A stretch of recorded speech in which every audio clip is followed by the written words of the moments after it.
My path to get here is definitely atypical. It's not a journey I would necessarily recommend to other people. You're listening to Customer Growth Sessions presented by Intergrowth, where we talk through strategies to help up-and-coming e-commerce businesses bring in more customers. I'm your host, Pat Ahern. Let's jump in. All right, listeners, welcome back to the latest episode of Customer Growth Sessions. Today, I'm thrilled to have on Andy Fine, the founder over at Sartoro. Andy, welcome to the show. Hey, thanks for having me, Pat. Looking forward to chatting with you today. Can you start out by giving us an overview? What is Sartoro? Sure, yeah. Sartoro is an all-online custom suit brand. Our big aim is to bring that traditional bespoke suit buying experience online in a way that's far more convenient, much faster, and at approachable price points that make it more accessible to a wider audience. So one of the things that's, I think, so fun about your story is you have a pretty atypical startup journey. Can you give us a little bit of background? How did you get to here today? How did you get to running Sartoro? Sure, yeah. I mean, my path to get here is definitely atypical. It's not a journey I would necessarily recommend to other people. It was a winding road. I worked in finance for a number of years. I worked on a number of other different ventures and consulting businesses, and even had a previous suit company that I dabbled in before ultimately arriving at Sartoro. And I'd love to talk about that previous clothing company. Can you talk to us a little about maybe how that brand differed from what Sartoro ended up being today, and maybe some of the big things you learned from it? The initial brand prior to Sartoro was essentially my proof of concept. I started that other brand when I was traveling the world. I was dabbling in e-commerce for some of my free time, worked on a number of different e-commerce businesses, trying to learn the space, learn more about it. How does it work? What are the ins and outs? I was new, I was a beginner, and that business was the one that was the most successful of the 3 or 4 that I had started at that time. And it went pretty well.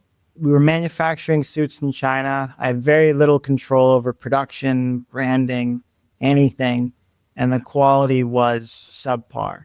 I was putting in not a lot of time into the business, but was getting quite a bit out, relatively speaking. And it helped me validate this concept as this is a good industry for me to be in. I understand it. I know how it works. I can deliver products that people like. And I took those learnings from that first business and ultimately applied them in Sartoro to make a better version of it, a 2.0 or even a 3.0 version of it. My first business had got to the point where if I wanted to scale it further, I knew I would have to go live probably in China for a little while. And it wasn't really a product that I was super proud of. And I wanted to change that. I wanted to deliver something that I loved the quality of, that when my friends or family ordered from us, that I wasn't hoping they would love it. I knew they would because I knew how good our stuff was. That became the focus for Sartoro, was just delivering an elevated experience across the board, from the online experience to how you go through sizing, to how you design your suit, to the actual quality of the garments themselves. And that's been a big focus for us from day one. I love it. I love it. And one of the things that I thought was so fascinating is, for a while, if I remember correctly, you had gone for what intended to be a short trip to Vietnam right at the beginning of 2020. And would love if you could share a little more about what happened from there. Yeah. I originally intended to come to Vietnam for a month and a half, set up manufacturing, and run the business from New York, where I was living at the time. Got stuck here during the pandemic, put government quarantine with 30 other foreigners, missed my flight back to New York. And by the time I got out, New York wasn't really a place that anyone wanted to be. People were leaving it in droves, and I decided to stay for another month. Vietnam had effectively shut out COVID by doing these extreme lockdowns and extreme quarantines, and shut it out, and life went back to normal in Vietnam pretty quickly. So I decided to stay another month, see how things went. And that turned into another month, and it was a year and a half before I ended up going back to the US for the first time.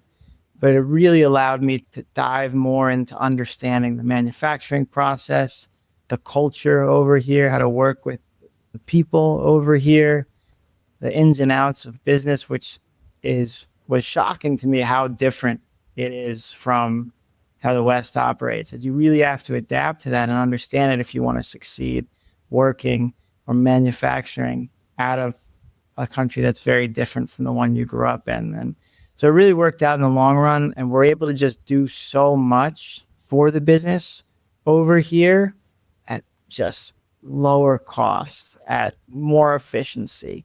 And that allows us to deliver more with less, provide our customers with better products at very, very competitive pricing in our industry. Now, for listeners that maybe let's strictly look at Vietnam, for businesses that are listening that work with a manufacturer, plan to work with manufacturers in Vietnam, or even let's say China or any other part of, let's say any other part of Asia or any other part outside the US. Your approach of starting out in Vietnam, spending some time there and getting to really build up the early stages of the business from there, would you recommend that other founders take a similar approach, assuming that their lifestyle allows them to, let's say, move to another country for a couple of months?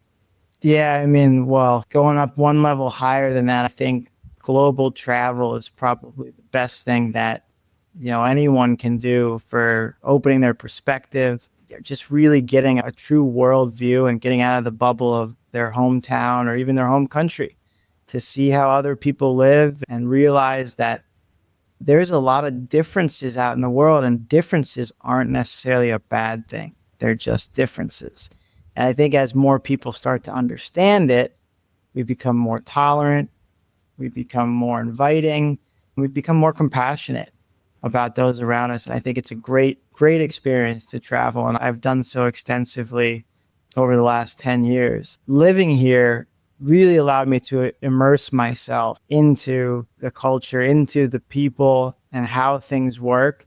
And what I wanted to do, which is very different from drop shipping, is we wanted to have a significant sway in the manufacturing process, how we're actually crafting garments, what manufacturing, sewing, tailoring techniques we're using, what fabrics we're sourcing, all of that. And so that requires a different level of commitment beyond traditional drop shipping, where you're going on and you're looking, okay, I want to sell this product, and you have a company package it up and ship it to your customers for you. This is different focus, a different level of commitment. Definitely. And I couldn't agree with you anymore when it comes to global travel. I think the world would be a way better place if everyone both A, had the opportunity to, and B, took the time and the resources to go travel, as you said, very least outside your hometown, but ideally go travel to a couple different countries, travel to places where people think and operate different than you do in your typical daily routine. I think we'd have a way, way happier world if everyone was able to do that. 100%. Well, let's talk about the initial clothing brand that you started. A lot of what I perceived from what you shared is that there was like a big focus on drop shipping. And obviously, a lot of the learnings from that led to you building what ended up being a way higher quality brand in Sartoro. For businesses that are, or maybe individuals that are thinking about starting the entrepreneurial journey, would you recommend that they start out with a similar approach for their proof of concept, to start out drop shipping and then assuming they can prove concept and validate the opportunity to then say, okay, now I'm going to go full speed ahead and really invest into a better quality brand? Sure, yeah. I mean, it all depends on your resources, your personal situation, your willingness or capacity to spend X amount of time and money on a project, right? But starting with something, whether it's drop shipping or simplified manufacturing or simplified product, whatever it is, doing it as economically as possible early on, an MVP, right? If you don't know something is going to work, or you don't have a very strong confidence other than believing in yourself, right? If you don't know for sure if your product market fit, or if it's something that you're going to really enjoy doing for the long term, then you want to get out there and get into the market as cheaply and as quickly as possible so you can learn rapidly, right? You're going to crack some eggs along the way. We sure did. You're going to have some customers that are upset with you, and that's inevitable. You can make the best product in the world, you're still going to have customers that are upset at you, right? So getting out there and starting to collect data and learning is just going to position you to know, it's like in my case, is this something that I'm comfortable investing a significant amount of money and a significant amount of my time into, right? And you just have to do that to avoid making big mistakes. I guess like an example of that would be, we talked about how I was doing that first brand alongside 3 other e-commerce companies. They were all similar in terms of the level of effort and commitment and initial capital outlays, right? The other 2 didn't work out in the ways that I wanted them to. Had I gone all in on any of them and said, I'm really going to drive forward with this other concept and I'm going to invest heavily and try and make it work, that would have been disastrous for me. One of them, I ended up realizing I didn't really like that much. The other one, I realized it didn't really work as well as I thought it would, right? But I had minimal risk in both time and money that I was taking on by doing both of those. Struggling to get new customers? We're here to help. Hey, this is Pat, the host of Customer Growth Sessions. Our agency, Intergrowth, has been helping e-commerce brands like Bella Bridesmaids, Brevity, and JS Dental to get more customers online since 2016. Interested in seeing how we'd help you? Head over to intergrowth.com/CGS to book a complimentary consultation with me. That's intergrowth.com/CGS. All right, back to the show. So within that, one of the things I really liked about the Sartoro, what I call like marketing and sales strategy, is I've perceived that there's a really big focus that you and the team take on not trying to work with every single marketing channel that's out there, but instead focus on a select set of channels. I know you mentioned PPC is a really big channel for you guys today. I'm curious, let's say that you're looking into investing in the next channel that you're going to build out for Sartoro. How do you go about evaluating a couple different channels to decide which one to put your resources into? Sure. Yeah, it's a good question. There's not always a clear answer. I mean, when you're starting out, unless you have a niche business that, makes sense to do it on Etsy or something, for the most part, the best paid acquisition channels are still going to be Meta and Google, right? They're going to give you the most exposure to the most number of people for typically reasonable prices. Is emerging as a strong alternative or one to supplement those as well. And certain products work extremely well on TikTok, especially low ticket impulse buy products, right? They can do very well on TikTok Shop. And I have friends who have had immense success selling impulse buy products, which essentially means something that you're not really worried too much about the price, right? You saw it, maybe it's late at night, you're scrolling through before you go to bed and you're like, okay, I'll buy this. Worst case, I'm out $25, right? Those can do very well on TikTok. For us, with a higher ticket item, we wanted to focus on channels like Google, where we're actually going after individuals who are searching for what we are offering, right? And target it that way. And so we've focused on those core, try to get really good at them. That's an ongoing process that's never done, and slowly starting to branch out as we increase our capacity to do so. And talk to me about your views on testing when it comes to rolling out ad campaigns for these channels, because I know you have a bit of a contrarian take here. Well, there's testing in ads, there's testing on your actual website. I think in ads, we're at a point where there are so many great proven principles and roadmaps to follow, just in terms of how you structure it. You can very easily replicate winning ads from competitors or just general winning ads in the market, and you should. I mean, testing is very important in ads, testing the hook, testing the length of the ad and whatnot. On the on-site side of things, for us, even today, A/B testing plays some part in it, but to a large extent, there are a lot of known best practices, which while some may be different for one brand to another or what works, you can get lost in A/B testing little things very easily when there's a lot of valuable information and research out there that can tell you, hey, you should be doing a post-purchase upsell, right? It's going to generate conversions, and then you can run an A/B test in that. You should be doing things to provide social proof on your product pages and setting those up setting up all the things that you know should help you. And that actually takes a while to get to the point where you've done all the like core elements that any e-commerce brand has and does well. And I think only once you've gotten all of those down, or at least the majority of them down, should you really worry about A/B testing any specific element within those, right? Because you're probably going to get a bigger impact out of adding product videos to your site than A/B testing the order of your product images. Just depends on where you're at, but generally focusing on best practices early on.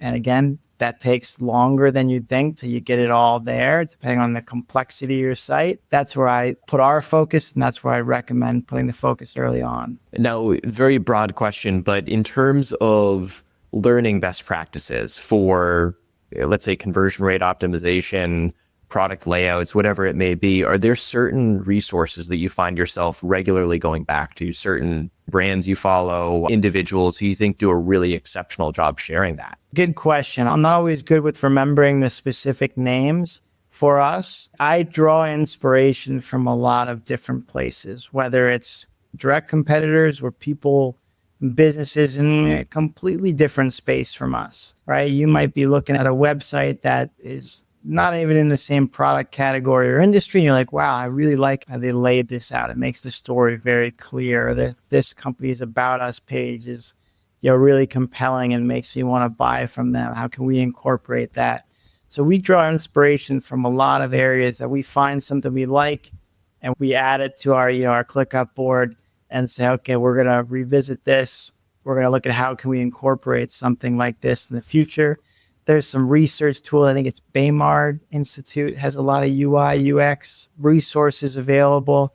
And there's just such a lot of great, fast, easy research you can do with ChatGPT, Claude, Perplexity, any of these now that make it very easy to get good information quickly. I love that you have a dedicated ClickUp board for sharing those sites that you really like. I do something similar where, I joke that a lot of marketing agency websites have a very similar feel to them. So if I'm looking at another agency's site, I may see like just a unique About Us page or a unique service page, and I'll like save it in my notes for later and say, I wonder if we should consider rolling this out. This is really cool how this team did this. Yeah, I think that approach is super underrated. Yeah, I'm not a designer by trade. I'm not a UI, UX designer by trade, but I'm very good at recognizing good design and creating our own spin on it. Right. So we find something, it could be like a little component of a page or a product page. We're like, I really like that. That looks really good. We can adapt that and make our own spin of it and bring it in. You don't have to invent the wheel from scratch, nor should you be trying to. Right. We've worked with UI designers before where they're like trying to build the designs from scratch. We're like, that's such a frivolous task. We want to be leveraging what has already been done, right? Because it can take you so much further, so much faster than trying to figure it out on your own without any resources. How am I going to lay out this page? Well, find the 10 best pages that you like and draw the best elements of each of them, right? Way easier. Tell me if this sounds like you. You've started scaling the business through PPC channels like Facebook, but now it eats up 80% of your marketing budget. And ad costs continue to rise, pushing your margins down more and more every month. PPC is great for scaling your business in the early stages. The issue is PPC is like a faucet. As soon as you stop spending money, the sales instantly go away. So rather than paying per customer, we work with brands to build a steady stream of new customers through SEO. Those customers continue to flow for years after brands stop working with us. Interested in hearing more? Reach out to us directly at intergrowth.com/CGS to book a complimentary strategy session with our team.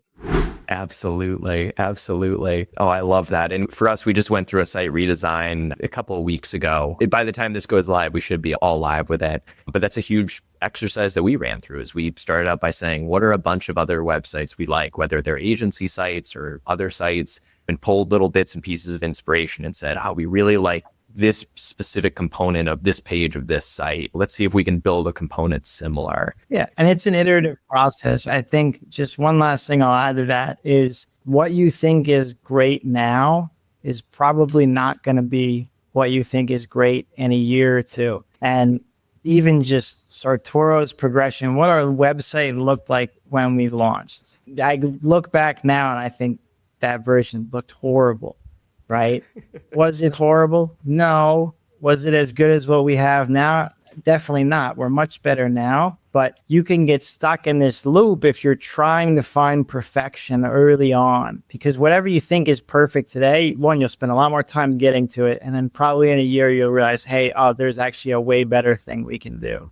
And then you'll just start over again. So it's avoiding the pursuit of perfection, especially early on, to get something out the door, because it will evolve over time. Definitely. And along those lines, I look at a website as almost similar to the way that I look at cars. I think when the early stages of the business, you probably shouldn't be investing a lot of time or resources into the most expensive site that you can build. I actually think like a lot of the like WYSIWYG type tools, whether it's like Wix, whether it's Squarespace, or even just having an Etsy shop, is a really phenomenal way to start out, where you're going to take on more manual hours likely to build the site, but you're not going to spend 50 to 100K in developer costs to build something really nice on Shopify. And then as you level up your business, you move away from, let's call it like the Craigslist used car that has 200,000 miles on it. You move up to something that maybe is 10 years old and equivalent to the car and has 100,000 miles on it. You build your first Shopify site and take it from there. But treat it as an iterative process. Treat it as the type of thing where you're constantly going to be evolving the site. Push something live, expect that you're going to change it a year or a couple of years from now, like you would with a car. You're not going to build your car today and be driving the same car likely in 20, 30 years from now. You're probably going to evolve and get something, hopefully get an upgrade, let's say. Yeah, and I mean, it's so easy today to spin up something that is pretty good pretty quickly. Right. It doesn't take a lot of time and resources to get something with that covers the basics. Well, Andy, I think last thing I wanted to ask you about today is you talked quite a bit about obviously best practices, but one of the other points that you started to touch upon is the idea of looking at what's working for your competitors. Could we talk through a tangible example of that? Maybe looking at like how you can analyze what's working for competitors in like one branch of PPC, whether it's Google Ads, Meta Ads, you name it. Yeah, it'd be hard to give a specific example, but what I can talk about is general strategies there, right? You can get a very good idea of what's working for your competitors, certainly on the Meta side of things, by browsing the Facebook ads library. You can see all the active ads that any company is running. You can see when they started running it. So a very easy trick is if you look at one of your competitors and they have an ad that's been running for 6 months, it's probably working pretty well, right? Or they would have killed it a while ago, right? So it's a great way to see what other competitors are doing, what seems to be working for them, and then you can take elements of that. Now, all brands are different, especially if you're comparing yourself to a brand that's much bigger than yours, maybe already has national or international exposure and recognition. And our biggest competitor, most people have probably heard of them, right? So their ad strategy is going to be a little bit different from ours, right? They're kind of just more awareness, right? They're reminding people, hey, we're out here. When you need us, we're here, we're here. Whereas for a smaller company that most people haven't heard of before, you need to go a little bit deeper and you need to really kind of drive them to give them a good reason to check you out, right? You know, an extreme example of the difference would be like a Gucci or a Prada. Their ads are never like, hey, check out all these new products we have. They're really cool and there's good prices. It's like a single image, very ostentatious, high production quality, just to look absolutely amazing. And it's kind of just saying, hey, you can't get this, but if you want to spend a lot of money, it's here. And that's all they need to do because everyone already is aware of them. But for a new kid on the block, a new business on the block, you got to give people a good reason to come check you out. And so your ads fundamentally have to be different. They have to capture enough attention to get someone to want to learn more. right? You can't just get them with a pleasing picture. You can't follow Prada's ad strategy. You have to create your own. Andy, I love this. Can you give us a sneak peek? What's in store for Sartoro in the rest of 2025? Any upcoming product launches that you can give us the inside scoop on? Sure, yeah. There's a lot. We came out very early on with our suit designer and with our digital tailor, and we've made incremental improvements to those over the years. This year, hopefully by the time this recording is released, but unlikely, we'll be rolling out a brand new suit designer, a significantly improved one based on all of our learnings over the past 3.5, 4 years. It's going to have a tremendous impact on the user experience to be more clear, more options, easier to navigate, easier to use, just create a much better buying, customizing experience. We're pairing that with a new digital tailor, our sizing tool, which our sizing tool is probably the most important thing of what we do, right? A great fit above everything else is what matters in a suit, right? It's far more important than fabric, right? Nice fabric's great. Without an amazing fit, it's not worth as much, right? So we are completely revamping our sizing tool to also make that much easier to use, much more powerful. It's going to be able to tell you if we think one of your inputs might be wrong before you even submit it. To help us get better data, deliver better fits to customers with less back and forth. So that's coming out on top of a new website in general that's going to have better performance, easier functionality, easier for customers to find what they're looking for.